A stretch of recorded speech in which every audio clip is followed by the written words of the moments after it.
My name is Gabrielle Whittleton. I chose to write my informative speech 1 on world hunger and moral obligations from the perspective of John Arthur. World hunger, moral obligation, the greater moral evil rule, equality, and balances are the topics that will be covered. Arthur is an opponent to Peter Singer. He calls out Peter Singer as saying he believes Singer has gone too far in his argument, that the greater moral evil rule is what he calls it, basically stating that if we can prevent something bad from happening without sacrificing something of more or equal importance, then we as humans should do it. And this is where Arthur says, no, that's too far. We're not obligated. He believes doing something morally right is good, but not doing something morally good is not bad. The decision should be left up to you as the individual, and you should not be pressured or feel guilted by society that you must do it. So he breaks it down into what he believes as justification of entitlements, the ideal moral code, what is a moral code, sanctions, and the purpose of a moral code. When he talks about entitlements, he's basically saying you have rights and deserts. There's negative rights and positive rights.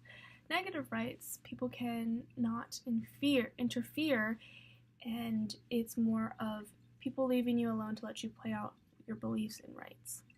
I think of it as freedom of speech, freedom of press, the right to vote. He gives the example of it is our right to deny permission if an individual in a hospital needs a kidney. We don't have to go give our kidney, even though it's technically not of significant importance, because we have 2 kidneys and one person needs a kidney to survive. Then he breaks down into positive rights, rights granted and promised through a contract or verbal agreement. Kind of it's a loyalty or promise to you. That's a positive right. For instance, it is not the right of a homeless man, stranger to me, on the side of the road for me to give him money. It's not his right. Even though I'm better off or something like that, it's not his right, whereas it is, my right or my parents' right or children's right. If I was a lifeguard or a nurse, it's in my contract that I must help or save a drowning child or make a kid feel better, stuff like that. So that is something that you do have to take into account. That's the difference. So he basically concludes this argument with entitlement to rights as a justification of not doing a moral act. Then he goes into deserts, which is weighing and comparing consequences. He gives a good example about farmers and the one that works hard and one that doesn't. I saw it as, as an individual, if you're doing your homework on time, you're studying for your exam, and then it comes time and the slacker in your class didn't do the work, I should not feel obligated, and it's not their right to take my homework and copy it or something like that, or cheat off my test. So they're going to have to deal with the consequences of getting a poor grade. I will deal with the consequences of getting a better grade because I did the work. He also further breaks this down into deserve. Reward or punishments. Do you deserve rewards or punishment? And he breaks this further down into your past efforts will lead to reward, and past transgressions will deserve punishments.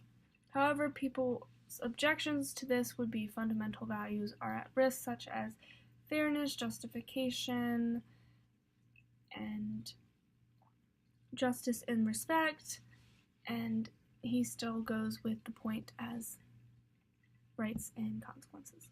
So the ideal moral code, you have to kind of choose and balance if you're going to do entitlement rules, which Arthur's promoting, or reject those and kind of lean towards Singer and support the greater moral evil rule.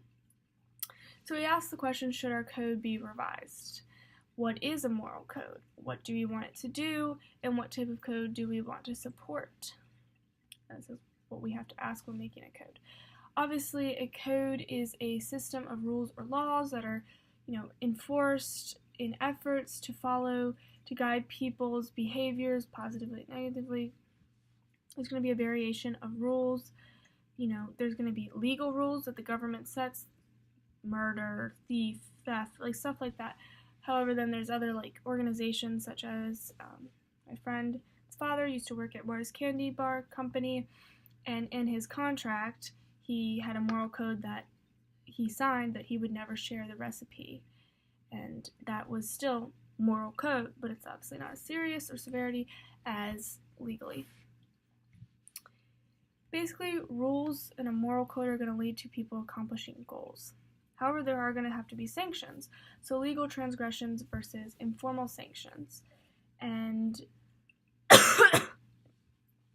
legal transgressions are going to be, jail time, fines, death penalty, stuff like that, a record.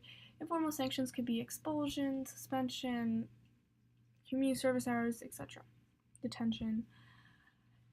In conclusion, it depends on the situation and severity for both moral codes and rules and the sanctions to follow, and we cannot really say morality is not subjective. I look at it as this domino effect with the moral code. Does it serve its purpose? And if people have reasoning, they're going to support it, and if people support it, more people are going to want to obey it. So you see this reasoning that leads to support, leads to obedience. And he then goes further into what is the purpose of a moral code. And, initially it's to discourage negative behavior that cause harm, promote positive behavior for the welfare of individuals and society. Moral codes must be practical, cannot assume we are more objective than we really are. It's not rational to support a code and assume that we have perfect knowledge. An ideal moral code ensures the code actually works and supports its purpose. In conclusion, an ideal moral code, once again, will ensure the code works, provide rights, encourage rewards based on deserts, and the concern on promoting production, and it's not always based wrongly off of rights. It's okay to base it off rights. His common goal here is happiness. Thank you.